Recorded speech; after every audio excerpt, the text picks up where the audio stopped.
नमस्कार, स्वागत है आपका। इंडिया टीवी देख रहे हैं आप। आपके साथ मैं हूं प्राची पाराशर। बिहार में बाबा के दिव्य दरबार का आज आखिरी दिन है। बाबा हिंदुओं को एक करना चाहते हैं, जातियों में बंटने से बचाना चाहते हैं, लेकिन बिहार सरकार और बीजेपी विरोधियों को बाबा का ये ऐलान रास नहीं आ रहा है, क्योंकि नीतीश और तेजस्वी सरकार जातीय जनगणना करवा रही है, जाति की राजनीति कर रही है, जनगणना के आधार पर हर तबके को न्याय देने की बात कर रही है। क्योंकि कर्नाटक में हिंदुत्व का एजेंडा फेल रहा, जातीय गणित ने कांग्रेस को सत्ता दिला दी, जिससे विपक्ष को इसमें 2024 के लिए आस नजर आ रही है। लेकिन बाबा बिहार में पहुंचकर विपक्ष के समीकरण के लिए मुश्किल पैदा कर रहे हैं। लोगों से कह रहे हैं कि जातियों में मत बंटो, हिंदुओं एक हो जाओ। इसलिए बीजेपी बाबा के साथ है। क्या बाबा की कथा के जरिए विपक्ष का एजेंडा बिगड़ रहा है? बाबा की कथा और मांगों का विरोध विपक्ष क्यों कर रहा है? क्या जातियों में बांटकर 2024 जीतना चाहता है विपक्ष? क्या विपक्ष को हिंदुओं के एक होने से नुकसान होगा? आखिर एक के बाद एक कई इफ्तार पार्टी में जाने वाली बिहार सरकार को हनुमान कथा से परहेज क्यों है? भारत में जो जातिवाद की खाई है वो मिट जाए और हम सब हिंदू एक हो जाए। बस जब सनातनी एक होंगे तो जय जय सीताराम। कोई कुछ भी करे, अपन को भला ही करना चाहिए। जय जय जय। बैठो। देखो, भला का उल्टा क्या होता है? भला का उल्टा होता है लाभ। क्या होता है? बोलो। भला का उल्टा होता है लाभ। इसलिए अपन को भला ही करना चाहिए। बोलो सीताराम।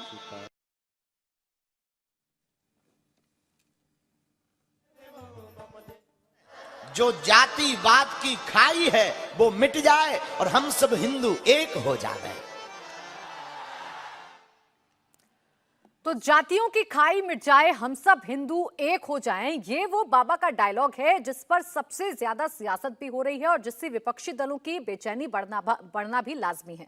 इसी पर चर्चा करेंगे। हमारे साथ खास मेहमान जुड़ गए हैं। धनंजय गिरी, प्रवक्ता बीजेपी, ऋषि मिश्रा, प्रवक्ता आरजेडी, धीरेन्द्र कुमार मुन्ना, प्रवक्ता एलजेपी, रामविलास से भी हमारे साथ जुड़ गए हैं। इसके साथ ही साथ उदित राज भी हमारे साथ जुड़ेंगे, उनसे भी हम बात करेंगे।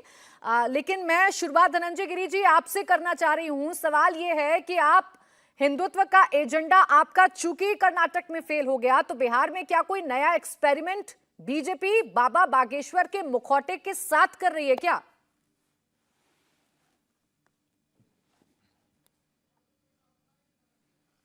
संस्कृति की बात कर रहे हैं।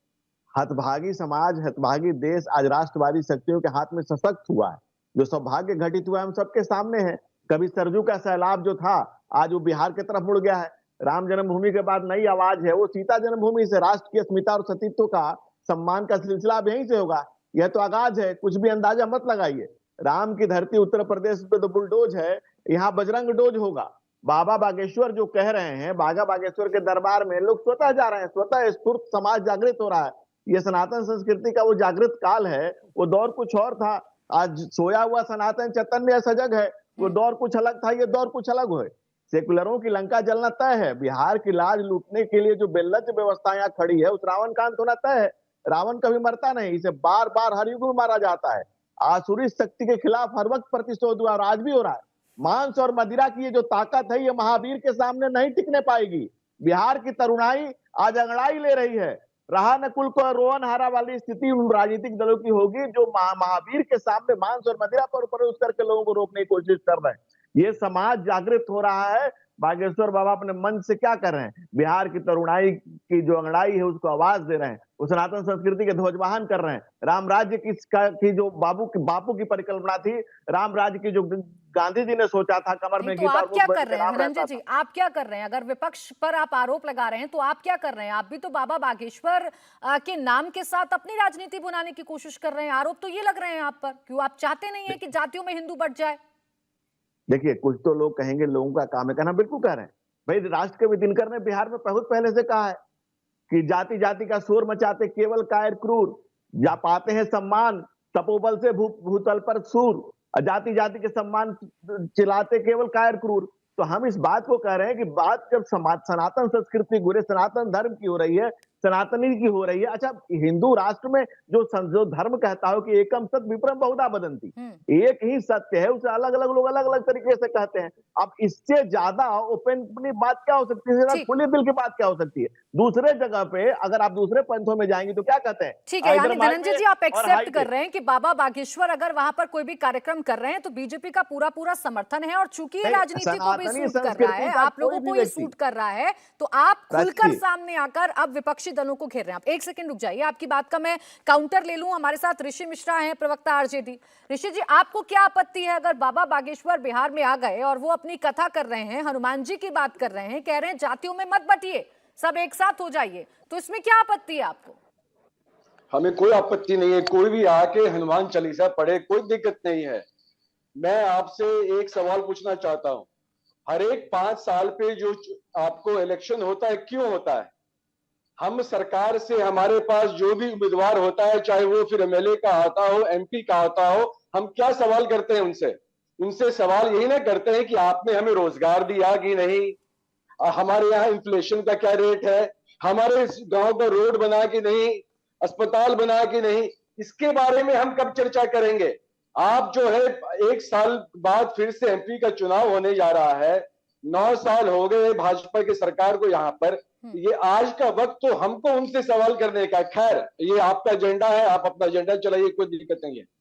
हम लोगों को, मैं कौन एक चीज एजेंडा चला बिल्कुल रहा है? एक साफ, सेकंड ऋषि जी, नहीं कौन नहीं नहीं, किसके एक सेकंड एजेंडे की सुन बात लीजिए। कर रहे हैं? नहीं, मैंने तो आपका इंट्रो भी सुना ना, मैं तो आपका इंट्रो भी सुन रहा था। नहीं, एक पहले सेकंड आप सुन लीजिए। एजेंडा क्लियर करिए, आप किसके एजेंडे की बात कर रहे हैं, कौन यहाँ पर एजेंडा चला रहा है, पहले ये बताइए। मैं एजेंडे की बात कर रहा हूँ, साथ लेके आया हूँ।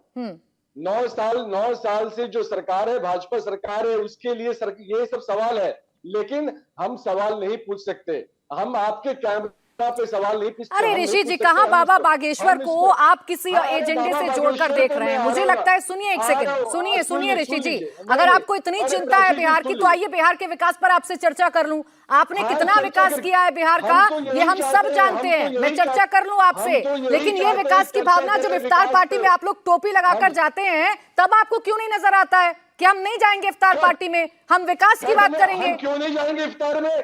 छठ का भी खरना का प्रसाद खाने जाते हैं, उस समय आपको याद नहीं रहता है? उसका भी क्लिप चलाइए। इफ्तार में भी जाएंगे, खरना में भी जाएंगे, होली में भी जाएंगे, कोई नहीं रोक सकता है। बाबा साहब अम्बेडकर का जो संविधान है, हमको कोई नहीं रोक सकता है। हम 140 करोड़ जनता अरे तो की बात जाइए करते ना, हैं। फिर बाबा बागेश्वर से फिर क्यों आपत्ति हो रही है आपको? ऐसा तो नहीं कि आपकी राजनीति को वो सूट नहीं कर रहे हैं।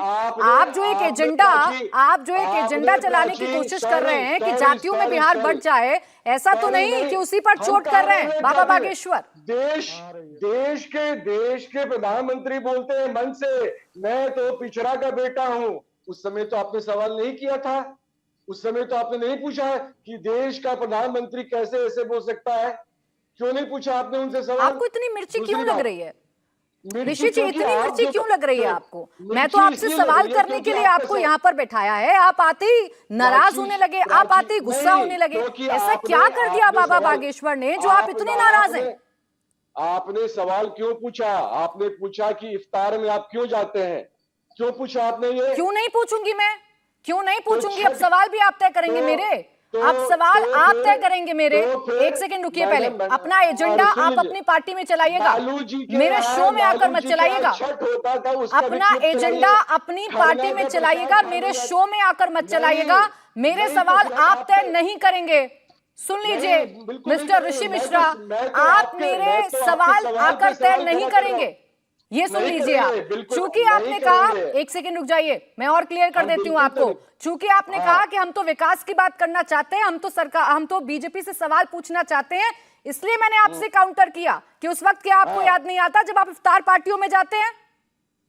तो उसको वही तो फिर आपने इफ्तार क्यों बोला? आप बोलती हैं आपको उस वक्त याद नहीं आता जब आप अपनी पार्टी की बात मत करिए, मेरी बात करते रहिए। अपनी पार्टी की बात मत करिए, मेरी बात करते रहिए। जवाब नहीं है आपके पास, आपके पास जवाब नहीं है। और यहाँ बच्चों की तरह लड़ाई मत करिए बैठकर, अपनी पार्टी का स्टैंड रखिए। मैं क्या पूछ रही हूँ, मैं कौन से शब्द का इस्तेमाल कर रही हूँ, ये मुझ पर छोड़ दीजिए, आप मत तय करिए। नहीं, ठीक है, सुन लीजिए, जवाब भी सुन लीजिए, खत्म ही नहीं हो रहा है। भाजपा के भाई साहब, मैं आपके बीच में नहीं बोल रहा था, प्लीज। मैं सर किसी के बीच में ठीक नहीं है बोलता। सर। सुन लीजिए। हाँ, बाबा जो आए हैं, बाबा के साथ कौन कौन है? भाजपा स्पॉन्सर्ड ये यहाँ पर चल रहा है हनुमान चालीसा। भाजपा के मंत्री, भाजपा के सांसद, अच्छा होता यही भाजपा के सांसद अपने क्षेत्र में साइंस एग्जीबिशन लगाते, युवाओं को वहां पर एजुकेट करते। ये आप पर भी लागू होता है ऋषि जी। मैं फिर आपसे सवाल पूछ लूंगी तो आप भड़क जाएंगे। ये आप पर भी लागू होता है, पहले अपने पर लागू करिए। आप एक सेकंड रुक जाइए सर। बहुत बहुत आपसे बहस हो गई, आपने बहुत अपना एजेंडा चला लिया और आपने बता दिया कि आपकी पार्टी का एजेंडा क्या है। लेकिन मैं बार बार आपसे क्लियर कर रही हूँ कि एजेंडा चलाने के लिए सही मंच नहीं चुन रहे हैं आप, अपनी पार्टी में चलाइएगा। यहाँ बैठकर आप एजेंडा नहीं चला सकते हैं, यहाँ बैठकर आप एजेंडा नहीं चला सकते हैं। तो हम आपका भी धीरेन्द्र कुमार मुन्ना जी एक सेकंड रुकिए सर, बोलिए आप। सर आपकी बात आ गई, आपकी बात आ गई, आपकी बात आ गई। अब एक सेकंड रुक जाइए। धीरेन्द्र कुमार मुन्ना जी, जो सवाल आरजेडी कर रही है या जो सवाल जेडीयू कर रही है, वो सवाल भी तो जायज है ना। आप एक बाबा के पीछे पीछे चल के अगर ये सोचेंगे कि आपका वोट कंसोलिडेट हो जाएगा, आप ये सोचेंगे कि एक नया एक्सपेरिमेंट आप बिहार में कर देंगे और बिहार में कुछ जादू आप कर देंगे या 2024 से इससे जोड़ेंगे, तो सवाल तो पूछे जाएंगे। प्राची जी, सबसे पहले तो आप ये कह रहे हैं इनके दिमाग में, मिश्रा जी के दिमाग में एजेंडा चलता है, इसीलिए इन्होंने एजेंडे की बात कही है। मैं ये नहीं कहता हूँ कि बाबा आ रहे हैं उससे कोई राजनीति हो जाएगी, लेकिन हर एक लोगों को अपने धर्म के गुरुओं को बुलाने की आजादी है ना। अगर ये कहीं अगर न्योता मिलता है इनके नेताओं को इफ्तार में जाने का तो बड़े खुशी जाते हैं, लेकिन बागेश्वर बाबा ने उप मुख्यमंत्री और मुख्यमंत्री दोनों को निमंत्रण दिया, लेकिन दोनों ने अस्वीकार किया।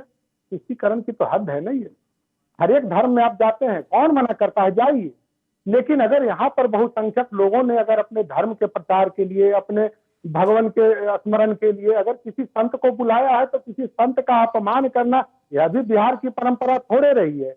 लेकिन अब आरजेडी के प्रवक्ता मिश्रा जी कह रहे हैं ये लोग तो तेल पिलाते हैं ना लाठी में, इनको बातें समझ में आती नहीं है, ये किसी न किसी एजेंडा को ही लेके चलते रहते हैं। बिहार में सबसे पहले जब यहाँ पर इनके प्रदेश अध्यक्ष ने कहा कि इनको गिरफ्तार कर लीजिए आडवाणी जी के तरह, जिसका नतीजा हुआ कि आज सड़कों पे उनके पोस्टरों को फाड़ा गया, 420 उस पर लिखा गया।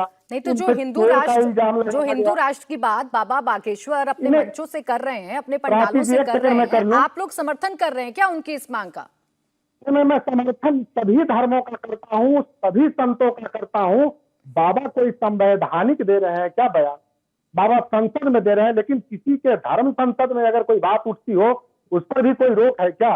अभिव्यक्ति की आजादी तो इसी संविधान ने दिया है प्राची जी। अगर वहां पे बाबा का बयान कोई लोकसभा में पारित बयान तो नहीं है। अगर उनकी ऐसी इच्छा है तो देते हैं कि इसमें वृत्ति क्यों लगती है।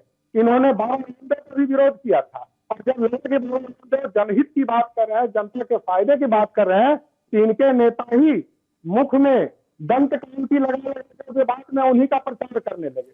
तो इनको जब बात बाद में समझ में आती है कि राष्ट्र प्रेम की बात है, किसी के धर्म के अहित की बात नहीं होनी चाहिए, तो धर्म संभाव का मतलब होता है कि सारे समाज के सभी लोगों के लिए एक समान अधिकार। ठीक है, आपको इसमें सद्भावना नजर आ रही है। आप कह रहे हैं कि ये तो कोई किसी की भी अभिव्यक्ति की आजादी है, वो कुछ भी बात करे, ये संवैधानिक बयान थोड़ी ना है। उदित राज जी, इसी से जोड़कर आपसे सवाल है, चूंकि आपका एक ट्वीट भी मैं देख रही थी, आप तो धीरेन्द्र कृष्ण शास्त्री का कंपैरिजन सीधे सीधे उस व्यक्ति से कर रहे हैं जो खालिस्तानी समर्थक था, जिसने खुलकर बताया कि कैसे वो खालिस्तान देश चाहता है इस देश से अलग होकर। आपका आधार क्या है? ये कंपैरिजन आपने कैसे किया?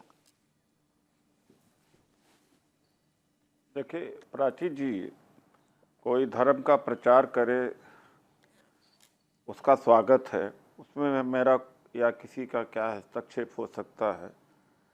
लेकिन जब संविधान के विरोध में बात करे तो हमारा फर्ज बनता है कि हम इस बात को उठाएं और बार बार इसको राजनीतिक मोड़ देना कि तेजस्वी यादव क्यों नहीं गए या मुख्यमंत्री क्यों नहीं गए, ये क्यों नहीं जाते ऐसे में, तो छठ पूजा हुआ, तमाम सारे हुआ, बैकवर्ड शेड्यूल कास्ट के लोग ही मनाते हैं। बल्कि जितना राम के नाम है सब दलितों के हैं, चाहे वो रामदास अठावले हों, रामराज हो, काशी राम हो और रामविलास हो, ये सवर्णों के नाम राम के होते ही नहीं हैं, तो उसको तो आप छोड़ दीजिए। मैं ये सवाल कहता हूँ कि ये हिंदू है भी, कोई हिंदू पैदा होता है क्या? मैं तो या तो बहस बीच में मत करिए, मैं नहीं बोला हूँ। आप सभ्य बनिए, मैं भी सभ्य बनूं, या तो ठीक है। आप अपना बात समय, जब आपका समय आएगा बताइएगा। कोई हिंदू पैदा होता क्या? मैं तो गांव में पैदा हुआ, वो गडरिया का बेटा पैदा हुआ, वो चमरवा का पैदा हुआ, वो खटिक का पैदा हुआ, ब्राह्मण पैदा हुआ। कौन हिंदू का पैदा हुआ है भाई? बता दे मुझे। हिंदू राष्ट्र का ये आप बहस भी नहीं कर सकते, इसको जेल में डालना चाहिए। ये बागेश्वर जो है राजनीतिक व्यक्ति है। अमृतपाल अगर वो कहता है खालिस्तान का, तो ये हिंदू राष्ट्र की बात करता है, ये अपराधी है इस व्यक्ति का आदमी। नहीं उदित राज जी, ये तय करने वाले कि कौन अपराधी है और कौन अपराधी नहीं। अरे भाई सर एक सेकंड, आपने बहुत जातियों का ज्ञान यहाँ पर दिया है। आप बोलने देंगे? आप एक सेकंड सर, एक सेकंड बोलने, मैं आपसे सवाल आप ही बोलेंगी, आप ही बोलेंगी। अरे सर अपना गुस्सा थोड़ा सा शांत रखिए, आवाज ऊंची करनी मुझे भी आती है, थोड़ा सा शांत हो जाइए। बीच में हस्तक्षेप कर रही हैं। अरे तो काउंटर क्वेश्चन तो आप ही से करूंगी ना। जातियों का अगर लंबा चौड़ा ज्ञान आप मुझे यहाँ पर देंगे और एक शख्स को आप सीधे सीधे अपराधी कह देंगे, तो मैं तो काउंटर करूंगी आपसे। आप मेरी मैं बात तो को आपसे पूरा काउंटर करूंगी। मेरी बात को पूरा करने दीजिए। आप खुद अपराधी पहले हैं। मेरी बात सुनिए, हिंदू पहले मेरा सवाल सुनिए, तो कर रहा हूं। पहले मेरा सवाल सुनिए खालिस्तानी नहीं सर। उदित राज जी पहले मेरा सवाल सुन लीजिए, उसके बाद जवाब देते रहिएगा, बताते रहिएगा अपने जातियों के ज्ञान को। और सर बेवजह अगर आप आवाज ऊंची करेंगे और अपना गुस्सा जाहिर करेंगे तो मुझे भी आता है। मेरी बात तो पूरा होने दीजिए। बोलिए, जितना लिख के लाए उतना सुन लीजिए। बोलिए बोलिए भाई, एक मिनट भी नहीं होता, बीच में रोक देते। मैं 10 सेकंड और लेना चाह रहा था बस। और बाकी मैं कहीं हस्तक्षेप नहीं करता हूँ, न आपको करता हूँ न इनको कहता हूँ। आप बात पर आइए सर, उदित राज जी बात पर आ जाइए, फिर मैं आपसे काउंटर करूंगी, फिर आपको गुस्सा आने लग जाएगा। बात कंप्लीट करिए, फिर मैं आपसे काउंटर पर आ रहा हूँ। वो हिंदू राष्ट्र का प्रचार कर रहा है वो। अरे हिंदू राष्ट्र का प्रचार कर रहा है, बात पर नहीं आऊँ क्या करूंगा? बागेश्वर पर बात कर रहा हूँ, दिन भर हिंदू राष्ट्र का बात कर रहा है। मुद्दे पर ही तो आ रहा हूँ। चर्चा तो बागेश्वर के ऊपर है। सरदार पटेल ने कहा था हिंदू राष्ट्र की बात करना पागलपन है, तो मोदी जी के आदर सरदार पटेल है। ये संविधान विरोधी काम कर रहा है। अमृतपाल जब खालिस्तान की मांग करता है तो आतंकवादी बनता है। बागेश्वर आतंकवादी नहीं हुआ क्या? क्या कर रहा है भाई करके? उदित राज जी अब एक सेकंड रुकिएगा सर, अपने गुस्से को थोड़ा शांत रख के मेरी बात को समझिएगा। आप जो ये कह रहे हैं कि खालिस्तानी, आप अमृतपाल के अगर कंपैरिजन कर रहे हैं, तो आपको पता भी है कि अमृतपाल ने क्या किया था जिसके बाद उसे गिरफ्तार किया गया है, या जिसके बाद उस पर सवाल खड़े किए? आपको जानकारी भी है?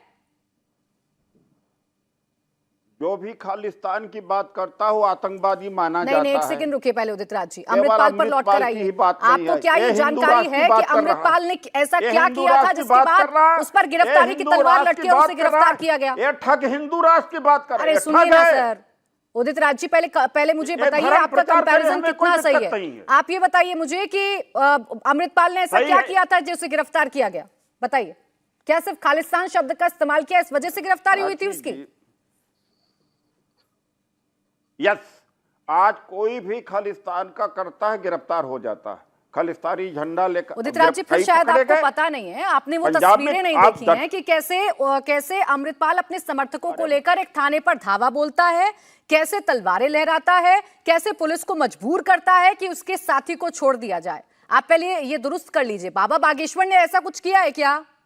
कहीं पर कोई दबाव बनाया है क्या? हथियार लहराए हैं क्या?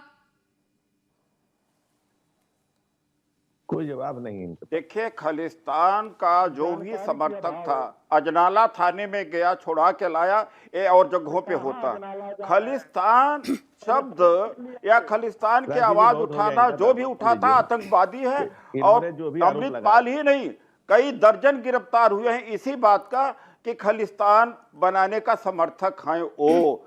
तो अगर ये हिंदू राष्ट्र की बात करता है तो इसको भी बंद करो, इसको भी जेल में डालो। ये राजनीति कर रहा जाकर के, धर्म का प्रचार करे, हमें कोई दिक्कत नहीं है।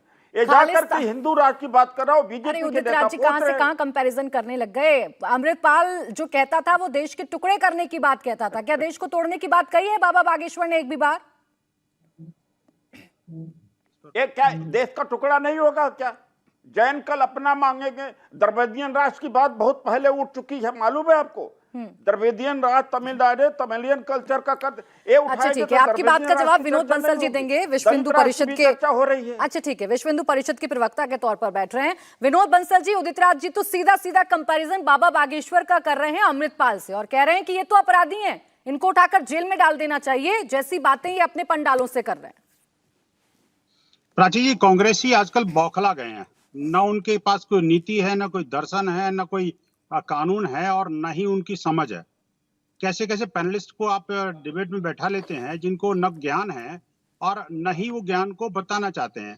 आप देखिए किस तरह की बातों को कुतर्क गढ़ रहे हैं और जब बात को कोई बीच में टोकने की और काउंटर क्वेश्चन करने की कोशिश करते हैं तो मीडिया पर हमलावर हो जाते हैं। तुम अपनी बात को करो, ये है, तुम अपनी देखो ये बात को बौखला गए ना, करो, ये दोबारा तुम अपनी बात को करो। ये देखो तुम इनकी अपनी बात को करो, तुम ये अपनी बात को ये मेरे कांग्रेस ऊपर का क्यों कह रहे चाल हो कि पढ़ा लिखा चरित्र नहीं? दिखा रहे हैं। तुम्हारे बाप से पढ़ा ये है हूं, तुम्हारे दादा बाप से देख रहे हैं ज्यादा पढ़ा हुआ हूं। तुम कैसे ये मुझसे हिंदू पढ़- द्रोही कांग्रेस तुम है, अपनी बात कहो उनका ना। द्रोही कांग्रेस अरे है, उदित उनका राज द्रोही जी, कांग्रेस है। आपको किसी के बीच में कोई बोलना हिंदू अगर द्रोही नहीं समझ पसंद रहे है तो हैं आप क्यों किसी के बीच में नहीं बोल समझ रहे रहे, हैं एक और क्यों बोल रहा, पर्सनल मेरे क्यों हो बारे रहे में क्यों बोल रहा हैं? है? ये पर्सनल टिप्पणी मेरे क्यों कर बारे रहे में हैं? क्यों बोल किसी रहा के है? परिवार को बीच में ये लेकर दलित क्यों आ रहे समझता है हैं? क्या मुझे? थोड़ा सा शांत हो जाइए और शांत होकर सुनिए जरा। आपने इतनी बड़ी बात बोली है कि बाबा बागेश्वर अपराधी हैं, तो जवाब तो आने दीजिए उन लोगों से जो समर्थन कर रहे हैं उनका। विनोद बंसल जी, ऐसी है बागेश्वर पर बोले प्राची, ना, इनकी संस्कृति मेरे है, मैं विषय इनको पर गलत बोले, नहीं मेरे मानता। बारे में क्यों बोल रहा देखिए है? जिस मेरे परिवेश बारे में क्यों में बोल रहा है? जिस परिवेश में ये रहते हैं, जिस पार्टी का ये नेतृत्व कर रहे हैं, उस पार्टी का चाल चरित्र चेहरा ही लेकिन है। मेरे बारे में, गलती मेरी इनकी योग्यता नहीं के है। बारे में उदित राज मत जी तो बढ़िया बोलिए। आदमी है। देखिए उदित राज जी तो बहुत बढ़िया आदमी है, लेकिन क्या है कि ये जिस पार्टी में है ना जी, वो पार्टी इनको ठीक से नहीं बोलने दे रही। पार्टी का जो चरित्र है वो हिंदुओं पर हमला करने वाला है।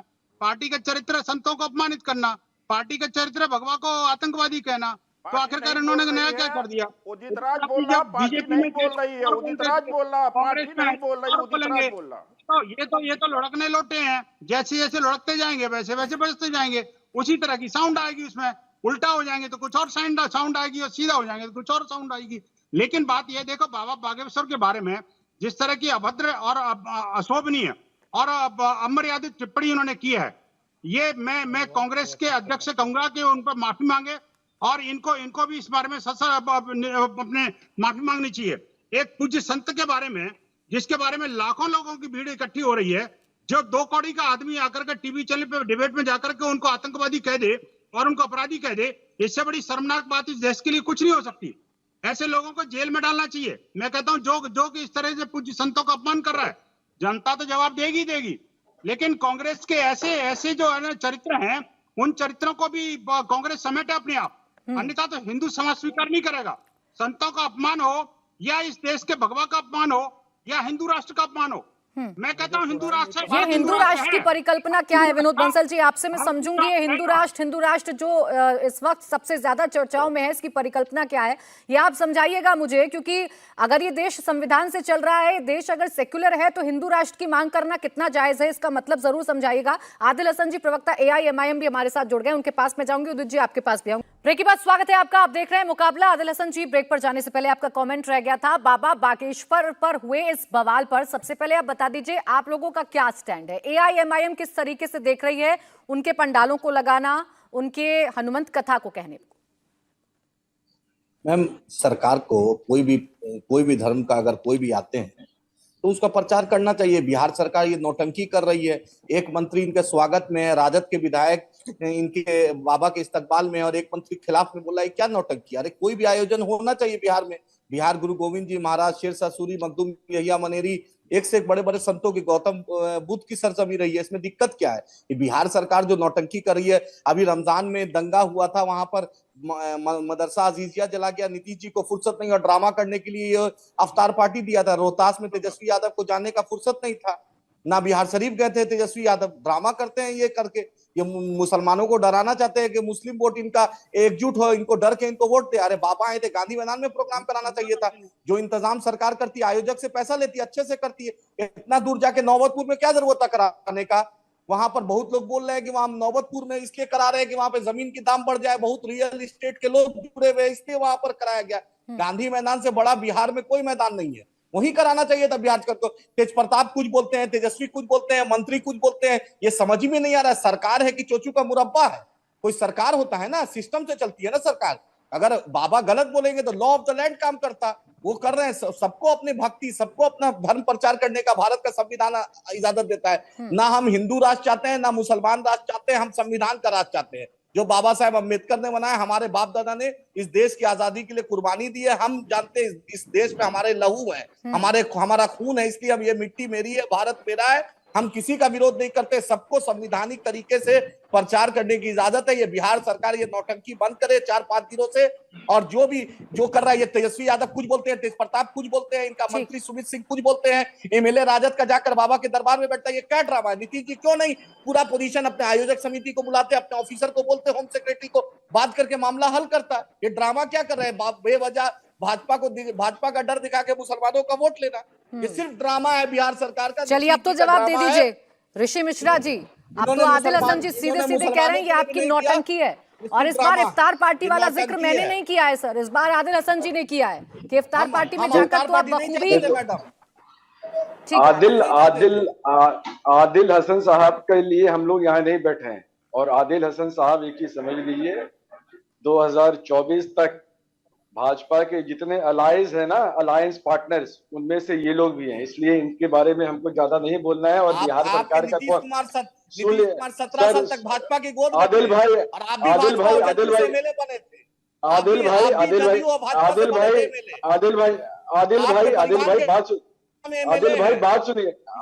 बात सुनिए। आपके परिवार के लोग भाजपा के एमएलए हैं। आप यहाँ पे हम लोग जदयू से एमएलए बने हैं। नहीं हम नहीं बने।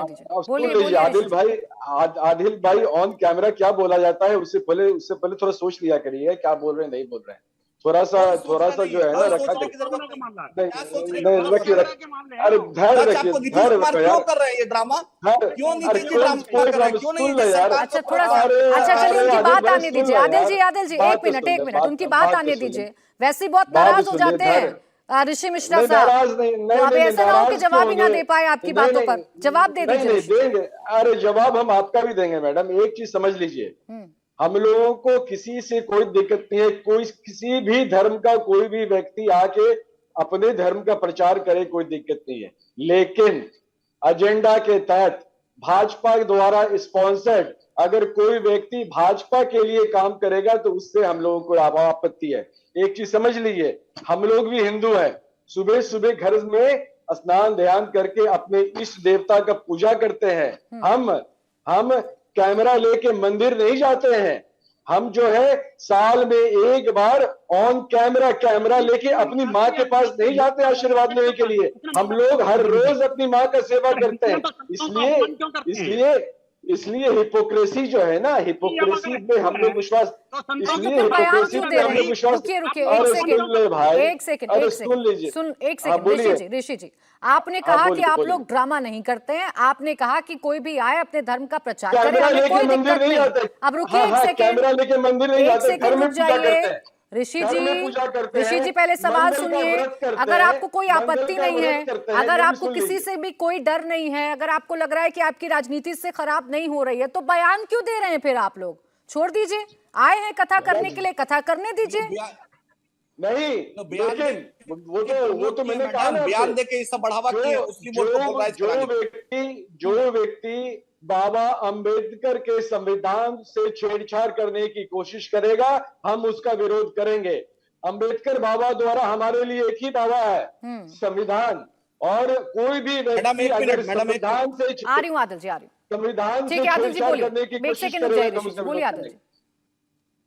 मुझे भी समझ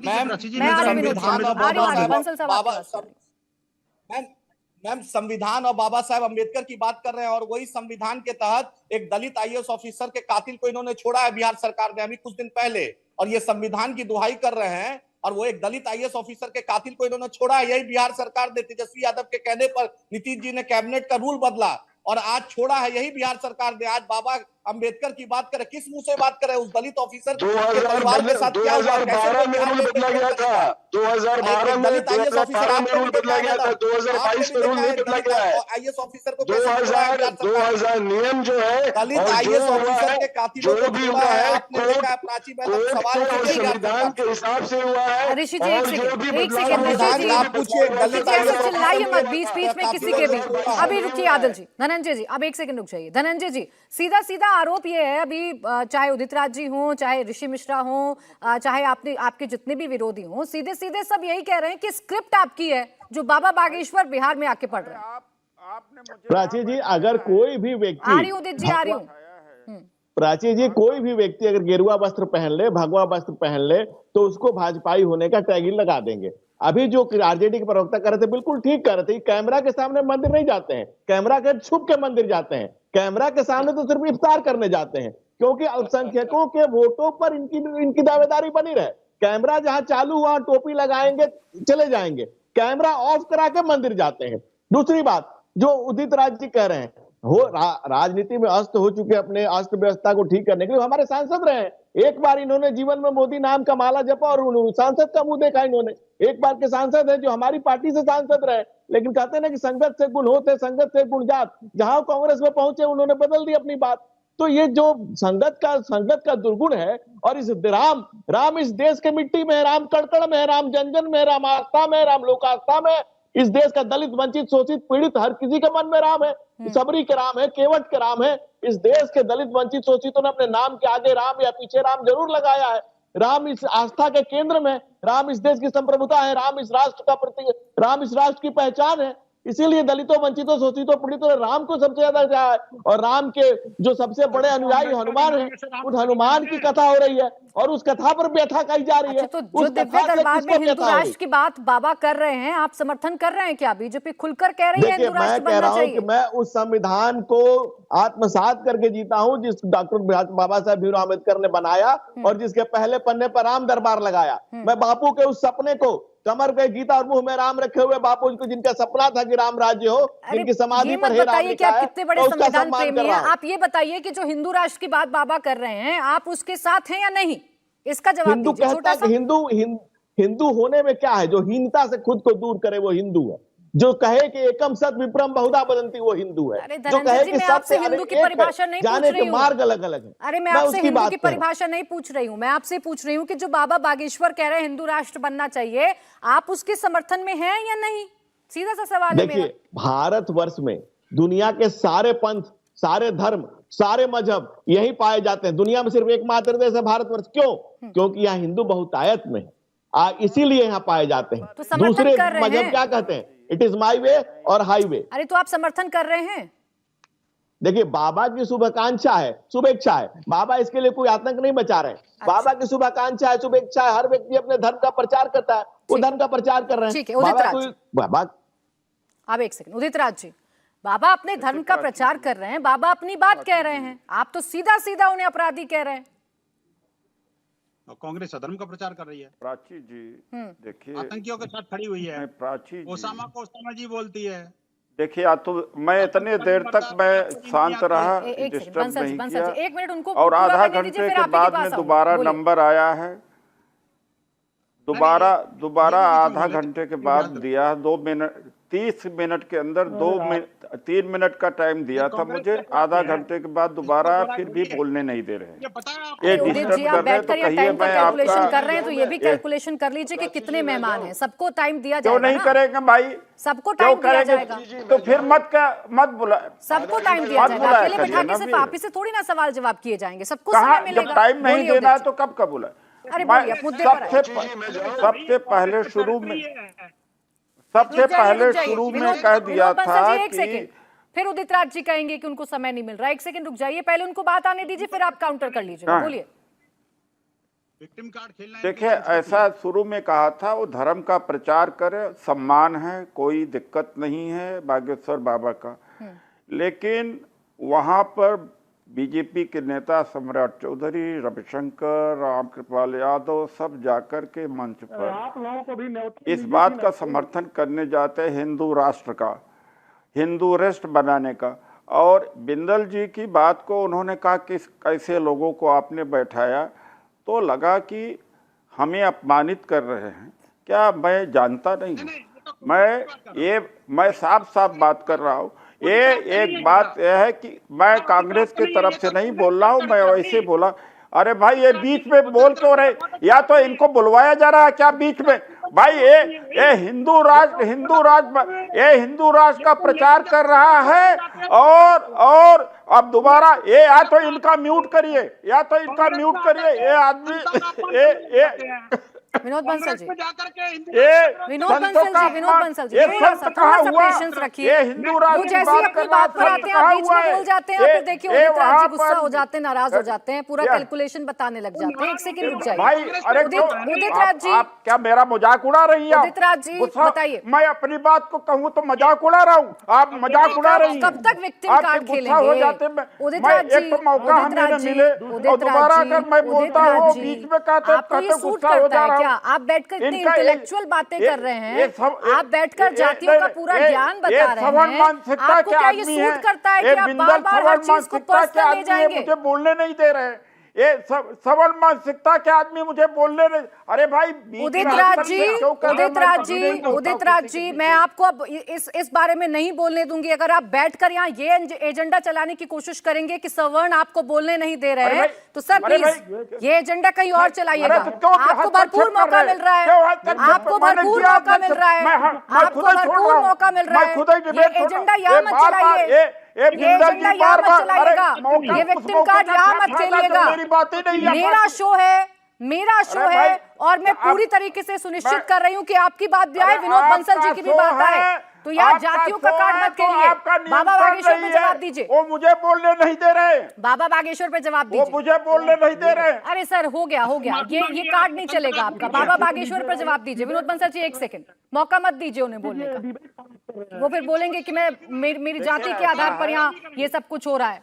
बोलिए उदित राज जी।